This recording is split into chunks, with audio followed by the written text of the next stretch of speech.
Então, o que eu percebo que eu falei com você essa semana, Joana, que muitas coisas vão cair por terra agora, a partir desse momento. Por quê? Porque agora a gente vai entrar no processo direto, né? A gente já falou das coisas que nós podemos adquirir com o processo ou não, mas na verdade, muita gente entra no processo da espiritualidade com a visão de adquirir coisas, certo? De melhorar a vida, de melhorar tal coisa. Mas aqui é um processo contrário a isso, é um processo de arrancar coisas de você, certo? Mas eu não estou falando de coisa material, ou bens, dinheiro, relacionamento, não. Eu estou falando aqui conceitos, ideias, símbolos, até que não sobre nada. E quando eu falo isso, arrancar conceitos, ideias, símbolos, não é que você vai deixar de existir ou a Joana não vai desaparecer. Muito pelo contrário, a verdadeira Joana vai aparecer aí. E ela não vai mais identificar com nada, porém ela vai abarcar tudo. Entende? Então esse é um conceito de arrancar aquilo que nós achamos que nós somos, não é um conceito de acrescentar. Por isso que a espiritualidade, essa ideia de espiritualidade hoje está totalmente equivocada, entende? Morrer para renascer novamente, renascer no espírito. Algo tem que morrer, é essa personalidade, não é acrescentar mais a personalidade, porque é isso que é a promessa da maioria das pessoas que entram nisso. Entra a espiritualidade para adquirir coisas, mas aqui a gente está buscando a verdade, a gente não está buscando mais bem-estar. O bem-estar eu já vi aonde que dá, eu já sei aonde que está, é um limite, tem uma linha, até lá você chega, não tem mais nada, é vazio, entende? Agora se a gente continuar buscando vazio, a gente vai encontrar cada vez mais frustração e sofrimento, né? A gente quer ir além disso. Se é possível mesmo quebrar essa estrutura, tem que haver uma forma de quebrar essa estrutura, é por isso aqui que a gente está fazendo, entende? E vocês me permitem, né? Antes da gente entrar, eu sei que esse capítulo aqui é um pouco grandinho, tem 7 páginas, mas a gente vai, nem se for para fazer 5 aulas esse mês, a gente vai terminar ele. Mas se vocês me permitem, eu quero ler um trecho para vocês de um satsanga, daquele mestre que eu venho citando já algumas vezes aqui, do Nisargadatta Maharaj. Eu ia deixar isso para lá, mas eu senti para falar sobre isso agora, né? Eu acho que vai ser importante. Para a gente poder compreender a ideia do mestre, como que ele se sente, né? É um satsanga curto, de perguntas e respostas, de uma pessoa, né, de um discípulo, entre aspas, porque ele não aceitava discípulos, isso é uma coisa importante, ele não se denominava guru, né? Ele tinha a lojinha de cigarro dele, vendia cigarro dele lá na Índia, vendia algumas roupas, algumas coisinhas, e fez aquilo lá só para se manter o fisiológico dele. Mas ele construiu uma casinha lá, um apartamento em cima da casinha dele, no meio de um monte de edifício em Bombay, né? Diz que era até difícil você encontrar aonde era a casa dele, tão humilde que era o negócio, né? E ele recebia as pessoas lá, as pessoas começaram a chegar, ele começou a receber. E vou ler um trecho, né? O autor denominou esse trecho aqui como, eu ia fazer até um vídeo sobre isso, como obsessão com o corpo, o nome do trecho, né? Então é um satsanga de perguntas e respostas, é uma página só, vou ler para vocês rapidinho, só para vocês verem a profundidade, a visão do mestre e a visão que a gente está aqui nela. Eu acho que quando a gente incorpora a visão do mestre, eu acho que fica muito mais fácil compreender como que ele enxerga as coisas. E o mais interessante, a gente percebe que o vislumbre que nós temos da realidade é o mesmo que o mestre vive, né? Por isso que a gente vê essa esperança, a gente sente essa esperança, né? Então a obsessão com o corpo, né? O discípulo dele, né? Pergunta, né? A pessoa pergunta para o Maharaj: Maharaj, você está sentado à minha frente e eu estou aqui a seus pés. Qual a diferença básica entre nós? Maharaj, não há diferença básica. Então o cara se via igual a todos, ele não se achava superior a ninguém, mas as pessoas que estavam ali na ignorância achavam ele superior e pensavam que ele poderia oferecer algo para eles, entende? Daí ele continua, o discípulo: no entanto, deve haver alguma diferença real. Eu venho a você e você não vem a mim. E o Maharaj fala: porque você imagina diferenças. Você fica indo aqui e acolá em busca de pessoas superiores. Então, o que o discípulo faz? Ele cria uma imagem que o iluminado é uma pessoa superior e que tem uma fórmula mágica que vai tirar ele do sofrimento, né? E nisso, quando ele acha que tem alguém superior, ele já se rebaixa no nível mental. Então ele se distancia cada vez mais. Ao invés de achar que o discípulo, o mestre, é superior, o que o discípulo deveria fazer? Sentar e contemplar o vazio do mestre e ficar nisso, sabe? E toda vez que a mente vem, ignora. Porque a mente ela vai trazer suposições, imagem, futuro, passado, vai tentar te carregar de alguma forma, mas o correto seria ignorar totalmente, né? Daí o discípulo novamente pergunta: você também é uma pessoa superior. Você afirma conhecer o real e eu não. Maharaj fala: eu alguma vez disse que você não conhece e que portanto é inferior? Deixe que aqueles que inventaram distinções como essas venham prová-las. Não afirmo conhecer o que você não conhece. Na verdade, sei muito menos que você. Ele mata a charada aqui no que a gente vem discutindo. Eu sei muito menos que você. Por quê? Ele é livre de todos os conceitos, ideias, símbolos. Então ele não sabe nada sobre a realidade. Ele é a própria realidade. A árvore, ela simplesmente é. Ela não sabe sobre si mesma. Se ela soubesse sobre si mesma, ela iria sair do paraíso. Os animais que estão começando a formar uma personalidade, ele está saindo, né, desse paraíso. Eles estão saindo desse paraíso de acordo com a evolução. Mas vamos falar uma criança novinha quando nasce. Você olha para ela, ela é pura. Ela não sabe de si mesma, ela não sabe quem ela é. Portanto, ela é tudo. Portanto, ela é a mãe. E quando ela afasta da mãe, ela chora. E quando ela vem para a mãe, ela volta para o todo. Então ela se vê parte das coisas, entende? E das situações. E quando ela se sente afastada, ela chora, ela quer voltar para a mãe. Então, assim, o conceito que ele está trazendo aqui é que ele é anterior a tudo. E é tudo ao mesmo tempo. Entende? Então não existe distinção entre ele e o outro, né? Ele só está mostrando para o outro lá que faz as perguntas para ele que os dois são um só. Então ele não vê diferença, ele não vê, para ele todos são iluminados porque ele está em unissono com o universo, né? Continuando, né? Suas palavras são sábias. Seu comportamento é nobre e sua graça é toda poderosa, o discípulo fala. E o Maharaj: nada sei sobre isso e não vejo diferença entre você e eu. Minha vida é uma sucessão de acontecimentos, exatamente como a sua. Só que eu não sinto apego e vejo o espetáculo passageiro como um espetáculo passageiro. Enquanto você se aferra as coisas e se deixa se levar por elas. O que a gente vem falando aqui nos estudos, a identificação, primeiramente, e a interferência emocional, né? Ou melhor, o envolvimento emocional que a gente tem com as coisas. Quando você compra algo, você compra para suprir um vazio emocional, não é para fins práticos. A maioria de nós somos assim. E quando isso é tirado de você, o que acontece? Você sofre. Quando você entra num relacionamento, você não entra num relacionamento para fins práticos de convivência e de autoconhecimento. Você entra, na maioria das vezes, para suprir um vazio emocional. E você apega emocionalmente. O relacionamento pode estar uma bosta, a pessoa pode estar cheia de conflito, né? E vocês já não estão se dando tão bem, mas quando a pessoa vai embora, você sofre por causa do apego, né?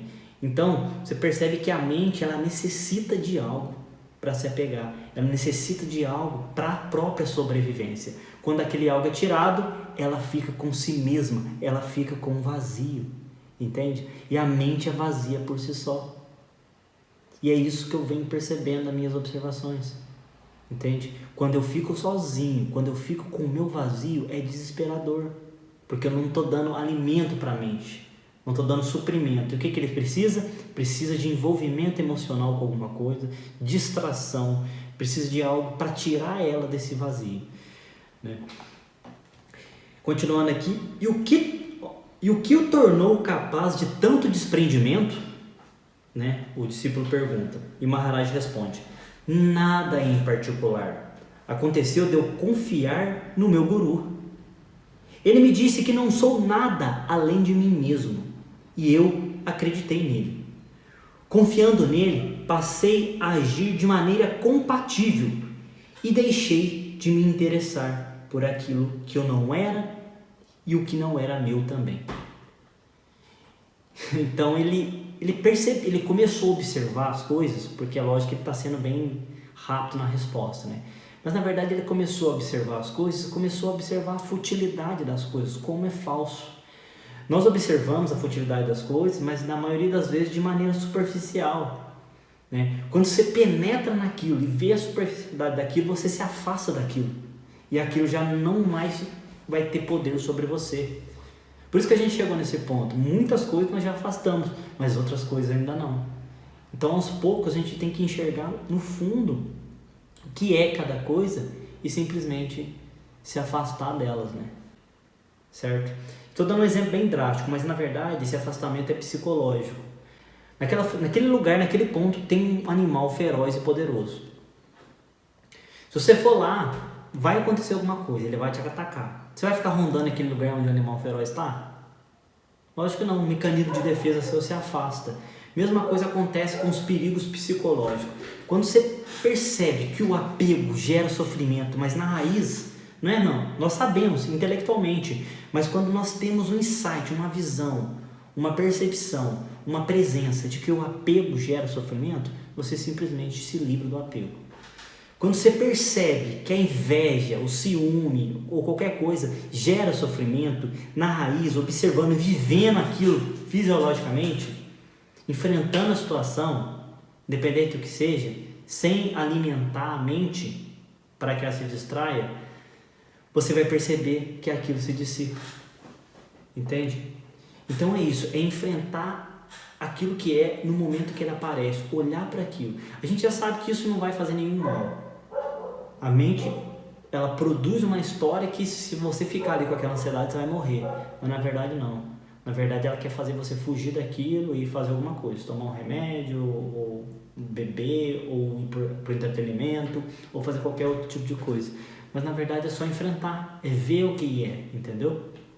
Eu até estava conversando com a Yasmin esses dias, eu me percebendo, eu falei assim, nossa, tem os dias que eu mais enfrento mesmo, uma catarse, uma coisa acontecendo, no outro dia são os dias que eu mais sinto paz, janela de paz maior, assim, né?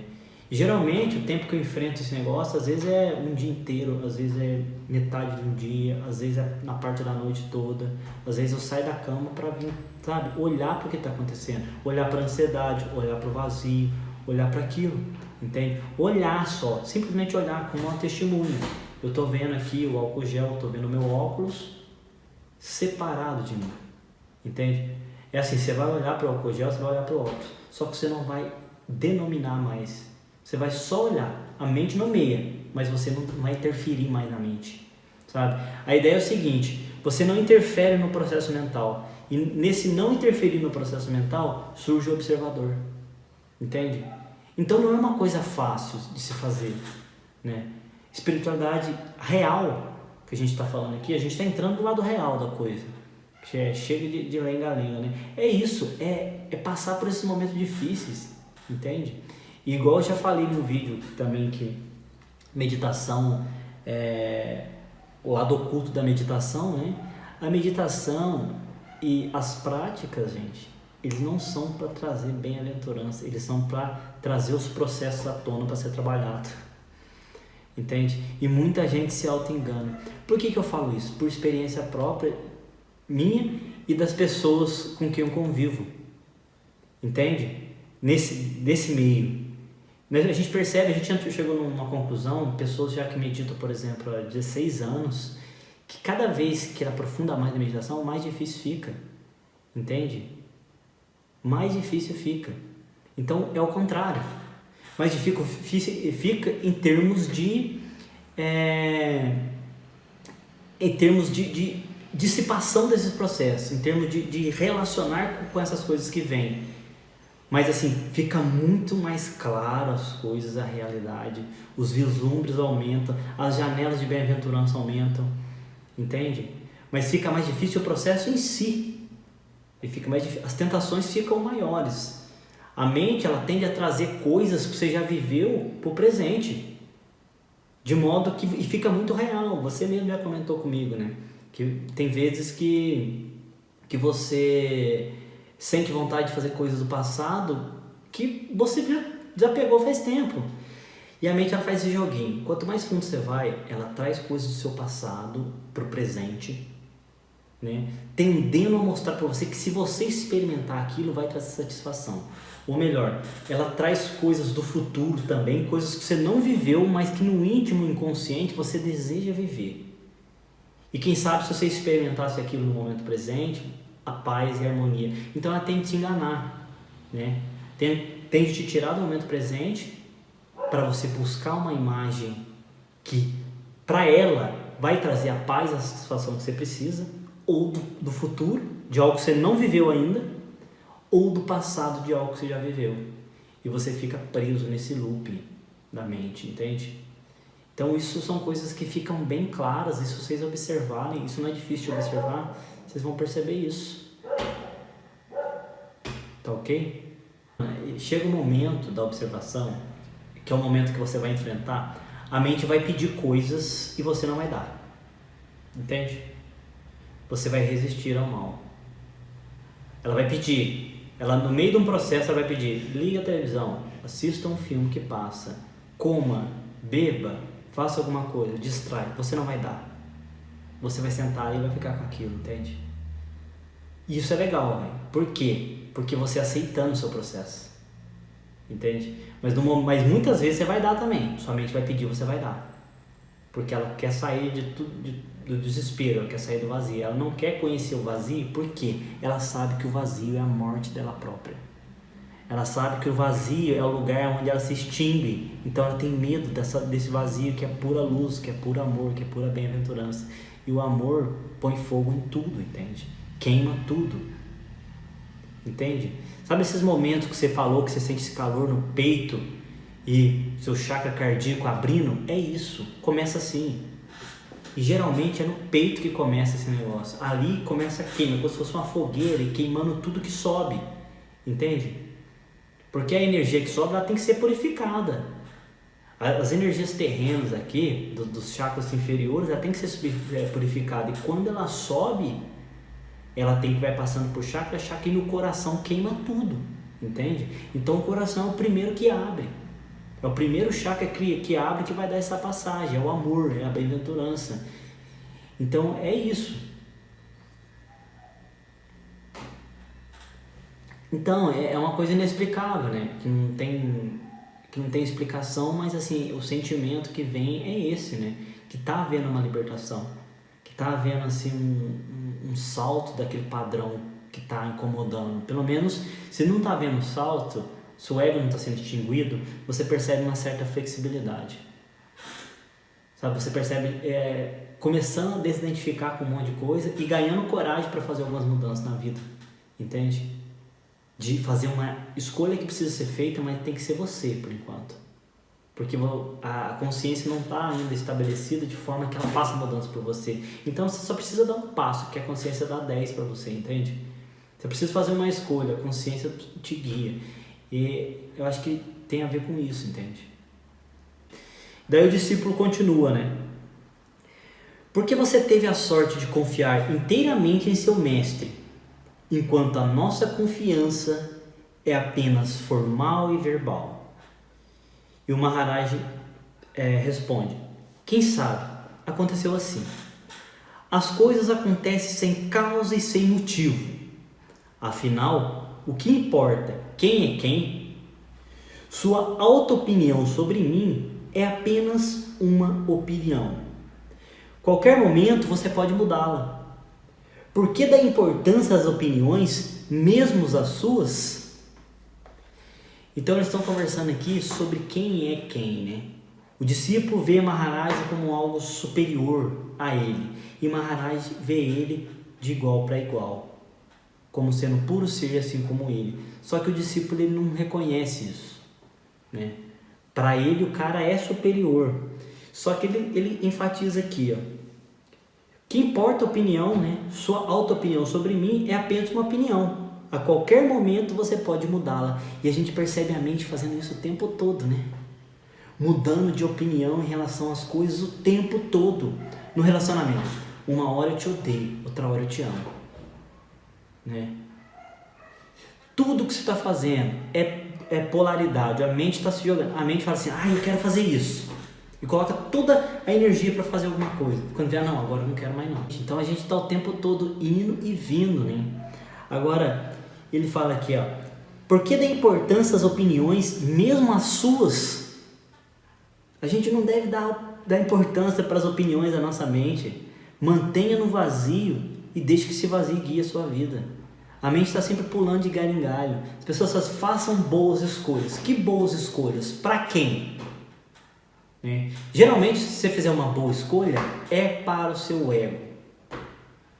E a má escolha, né, quando você ajuda alguém e tal, o seu ego não se compraz com isso. Para ele não é satisfatório. Entende? Então, que escolha?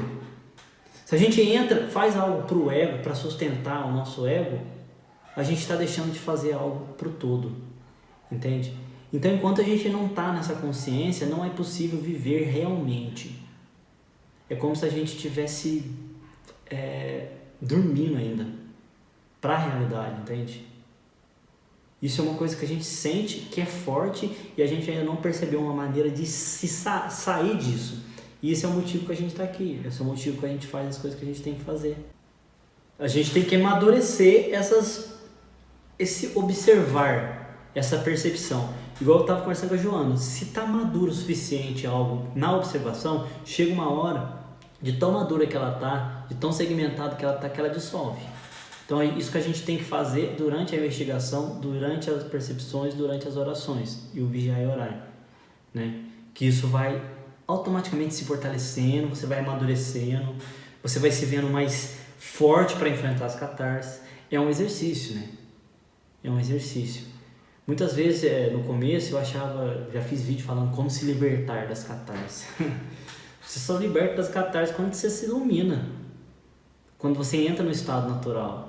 Entende? Caso contrário, é o looping de sofrimento. A gente escolheu entender a própria mente. A gente pensa, vou fazer psicologia para entender a mente. Besteira, medonho. Sabe? Você nunca vai entender a mente lendo livro, ou estudando, ou fazendo 10 anos de faculdade, doutorado. Não, você não vai entender a mente. Enquanto você estiver olhando de fora, você não vai entender o processo mental. Krishnamurti nunca leu um livro, mas ele entende a mente melhor de qualquer psicólogo. Entende?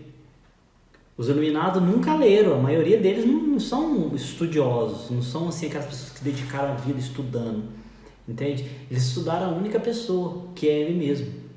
Então, assim, eu penso que agora que está começando o processo real, quando você entende isso que começa o processo real. E esse processo é um dos mais difíceis que existe, ao meu ver. Então, assim, é o processo que te leva ao além, né? É ao viver. Então, assim, além de ser um processo difícil, é o único que vale a pena, entende? É o único que vale a pena. E o único que traz lucidez, o único que traz clareza, o único que faz você vivenciar realmente aquilo que vale a pena. E isso vale a pena, meu ver. Isso vale a pena. Continuando aqui, né, gente? Terminando, falta só 2 diálogos aqui. Seja como for, o discípulo fala, você é diferente, sua mente parece estar sempre serena e feliz, e milagres acontecem à sua volta. Olha o que ele fala agora. Nada sei sobre milagres, e me pergunto se a natureza admite exceções às suas leis. a não ser que concordemos que tudo é um milagre. Quanto à minha mente, ela não existe. Há a consciência na qual tudo acontece. Isso é bastante óbvio e faz parte da experiência de todos nós. Só que você não olha com cuidado suficiente. Olhe bem e você verá o que eu vejo. O problema, assim como todos os mestres falam, é de percepção. É realmente de percepção. O problema é que a gente está tão envolvido, né, com as imagens, com a nossa janela, olhando da nossa janela, só que a nossa janela está tão embaçada, tão suja, que a gente não consegue enxergar do outro lado. E esse processo é um processo de limpeza de janela, de limpeza de camada, entende? E cada vez que a gente vai limpando a nossa janela, a gente vai percebendo as coisas com mais nitidez, com mais clareza. E essa percepção vem quando a mente está isenta de conceitos. Se você olha para algo e conceitua ela de qualquer coisa, você não vai enxergar o ser que aquilo é realmente, né? E para você enxergar algo, basta 1 segundo de silêncio. Por isso que a natureza é maravilhosa para você fazer esse tipo de coisa, porque ela permite esse silêncio. E 1 segundo de silêncio, eu acho que todos nós experimentamos assim, temos esses vislumbres. Se a gente está sutil, a gente percebe. A gente não precisa de muita coisa, entende? Então essa é a diferença. E lembrei da frase de Jesus, né? Porque ouvindo vocês não escutam e olhando vocês não enxergam. E mesma coisa que ele fala, só que você não olha com cuidado suficiente. Olhe bem e você verá o que eu vejo. Daí, para finalizar, o discípulo pergunta, né? E o que você vê? Vejo o que você poderia ver aqui e agora. Não fosse o foco errado de sua atenção. Você não dá atenção a si mesmo. Sua mente está toda entregue às coisas, pessoas e ideias, nunca a si próprio. Focalize seu eu. Torne-se consciente de sua própria existência. Veja como funciona. Observe os motivos e os resultados de suas ações. Observe o motivo e os resultados de suas ações. Estude a prisão que você construiu em torno de si, por inadvertência. Sabendo o que não é, você chega a conhecer a si mesmo. O caminho de volta a si mesmo passa pela recusa e pela rejeição.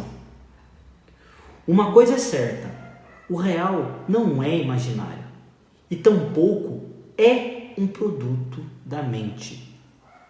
O real não é imaginário e tampouco é um produto da mente. Mesmo o senso de eu sou não é definitivo, embora seja uma indicação útil. Ele está falando do eu sou, né? De voltar para dentro, que a gente fala, de ficar nessa coisa. Mesmo ele é um indicador útil, uma ferramenta útil. Olha o que ele está falando aqui. É uma indicação útil. Ele mostra onde buscar, mas não o que buscar. Então o nosso foco aqui não é nem conhecer Deus, é conhecer primeiramente o eu sou. Porque eu sou é o caminho que nos leva de volta para casa. Isso todos os mestres enfatizam, inclusive o Joel Goldsmith. O eu sou é a chave, é o caminho que abre todas as portas, entende? Então todo o nosso trabalho é encontrar, é conhecer e encontrar esse ponto primário da mente, que é o criador da própria mente. E quando a gente chega nesse ponto, automaticamente a consciência faz o trabalho dela. Daí só depende da consciência agora, não depende mais de nós, né? De mim ou de vocês. Daí ele continua. Basta observar bem. Quando você estiver convencido de que a única coisa verdadeira que você pode dizer sobre si mesmo é eu sou, e de que nada que possa ser apontado pode ser aquilo que você é, o eu sou deixa de ser necessário. Você não estará interessado mais em verbalizar o que você é. Tudo o que você precisa é se livrar dessa tendência de definir a si próprio. As definições se aplicam apenas a seu corpo e às suas manifestações. Quando essa obsessão com o corpo chegar ao fim, você voltará a seu estado natural, de forma espontânea e sem nenhum esforço. A única diferença entre nós é que eu sou consciente do meu estado natural, enquanto você está distraído. Da mesma forma que o ouro transformado em joias não passa a valer mais que o ouro em pó, exceto quando a mente estabelece esse valor maior, nós somos um único ser. Diferimos apenas na aparência. Descobrimos isso sendo sérios, buscando, investigando, questionando a cada dia, a cada hora e dedicando as nossas vidas a essa descoberta. Aqui ele mata a charada. O problema é um problema de conceito, problema de ideia, de identificação, de apego. O problema é que nós não conhecemos a estrutura que foi fomentada, né, que foi construída já há milênios. Para quê? Para o ego sobreviver. Porque o ego não é a minha pessoa em si, não é o meu corpo, entende? O ego é aquilo que eu penso ser sobre o corpo. E você percebe que isso vai sutilizando, vai ficando meio flexível quando você entra aqui, nesse caminho. Por quê? Porque agora antes você percebia o que? Antes eu sou o contador, meu nome é Paulo, né? Eu fiz faculdade de não sei o que. Tem gente que fala isso com tanto orgulho que aquilo é como se fosse uma parte dela. E ela se identifica com aquilo. Eu tenho isso, eu tenho aquilo. Eu tenho lindos filhos, né? Eu tenho um carro, uma casa. Então você começa a identificar com aquilo. Eu tenho uma linda esposa. E quando isso é tirado da pessoa, o que acontece? Uma quebra da estrutura. A pessoa sofre. Por que ela sofre? Porque ela tem posse sobre aquilo, mentalmente falando. Mas na realidade em si, nós não possuímos nada. Para a realidade, nós não temos nada. A prova disso é que quando a gente vai, a gente deixa tudo, até o corpo. Entende? Então isso é sabedoria, o que ele está mostrando aqui. E ele dá o caminho. Ele fala assim, é bem simples, ó. Descobrimos isso sendo sérios, em primeiro lugar, querendo a verdade mais que tudo. E para isso você tem que passar pelos processos, né? Buscando, investigando, questionando a cada dia e a cada hora e dedicando nossas vidas a essa descoberta. Se a gente for pensar, a gente já tem um material assim bem completo assim, em toda a literatura que nos mostra em como fazer isso. Mas quem se joga realmente 100% nisso? Entende? Quem se joga, se entrega no processo em si, entende? São poucas pessoas. É o mínimo de pessoas que têm coragem de fazer isso. Entende? Porque assim, observando a mente, você percebe todas as movimentações da estrutura, né? Tudo que ela anseia, tudo que ela busca, tudo que ela deseja. E ao mesmo tempo você vê ela você vê ela negando aquilo que ela busca, você vê ela na dualidade sempre, ela querendo e desquerendo. Mas vai ficando cada vez mais claro quando você vai olhando para você mesmo e pensando, nossa, como nós somos confusos, né? E se eu focar em qualquer sugestão que ela me dá, aquilo não vai me satisfazer por completo e vai chegar no momento que vai me fazer sofrer. Em qualquer das sugestões, por mais bonitas que sejam. A única sugestão, eu acho que traz lucidez, traz dor, mas não sofrimento, que é o contrário, né? Que não é sofrimento. Em qualquer dos caminhos vai te trazer sofrimento. Mas nesse caminho do autoconhecimento, vai doer um pouquinho, mas você não vai sofrer, porque você não resiste à dor, entende? O sofrimento só acontece quando há resistência à dor. A dor está acontecendo, você olha e percebe. E eu não estou falando de dor real, não. Eu estou falando de dor psicológica, tá? Que é uma dor assim que com a observação a gente consegue dissipar ela. É um trabalho assim que que às vezes parece, né, que é insuportável, mas na verdade é totalmente suportável e é para quem tem coragem, né? Para quem tem coragem, né? Até tava vendo depoimento de um cara hoje, ele falou assim, isso aqui é para quem tem coragem. Isso aqui é aonde separa os adultos dos adolescentes. Os adolescentes ainda continuam contando uma historinha para si mesmo, lenga-lenga, que não sei o que. Os adultos querem o quê? Os adultos querem a verdade. Já conheceu a estrutura, sabe que tudo é falso? Para que ficar correndo atrás de ilusão que a mente cria? Coisas que você acha que vai te trazer prazer e vai te satisfação no futuro, entende? Então, assim, é uma luta constante, eu percebo. Por um momento, a minha mente, por exemplo, ela quer buscar algo bom, algo maior, entende? E, por outro lado, meu coração só quer a verdade, entende? Isso é muito nítido para mim. O coração só quer a verdade, a mente quer coisas que acha que vão preencher a própria vida, quer sucesso, quer fama, entende? Então, até essa semana foi interessante, né? Eu tava com um monte de ideia para vídeo e eu fui tentar gravar um vídeo, foi segunda-feira, né? E a Flora começou a chorar muito na hora do vídeo e ela tá na fase da adolescência agora, né? Quer fazer tudo por conta própria, quer fazer tudo do jeito dela. E ela começou a chorar e eu falei assim, não é pra ser. Não reagi e não tentei falar pra ela, sai com ela um pouquinho pra mim gravar, não falei nada disso, deixei ela chorar. Tentei gravar de novo. Pensei comigo, hoje vai fazer quase um ano que eu tô postando toda semana no canal, né? E essa semana eu não vou postar nada. Não vou postar nada. Então eu não postei terça nem vou postar amanhã, né? Por quê? Porque eu senti. Falei, pra quê? Desapega um pouco, entende? Às vezes eu fazia como se fosse, sabe, eu determinei isso pra mim, não, eu tenho que fazer. Se eu quiser chegar em algum lugar. Né? Porque uma coisa do YouTube a longo prazo, para você ter sucesso, é constância, entende? Independente do coisa, as pessoas fazem, os caras que são especialistas falam, tenha constância nas postagens, que não sei o que. Eu falei, pô, eu tô querendo enganar quem, velho? Que constância, entende? Se eu começo a me apegar ao sucesso, às coisas que eu acho que é boa, aos elogios, isso me destrói pior do que as críticas.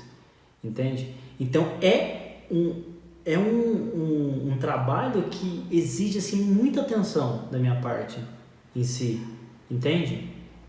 Eu tenho que abraçar os dois lados, não rejeitar, abraçar só, por exemplo, os elogios, né? Isso motiva, isso é bom, mas assim, abraçar também as críticas.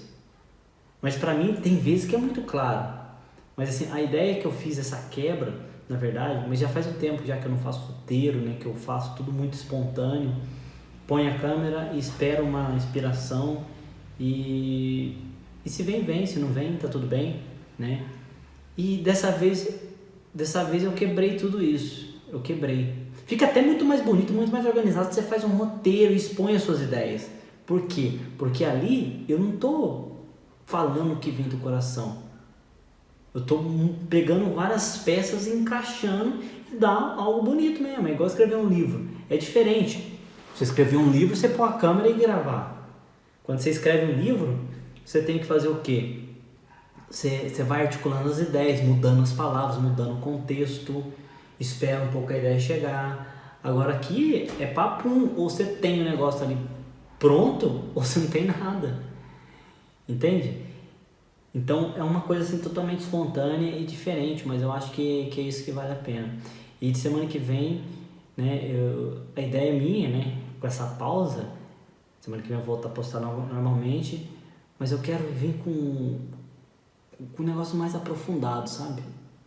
Porque assim, logicamente, né, logicamente o pessoal do YouTube ele tem muita gente que é sério, né, que quer realmente um autoconhecimento, né?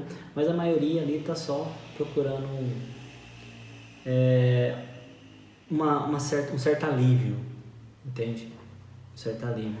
E muitas vezes eu me questionei, sabe? Se eu deveria continuar fazendo isso e tal, justamente por causa de medo de atrapalhar o meu processo.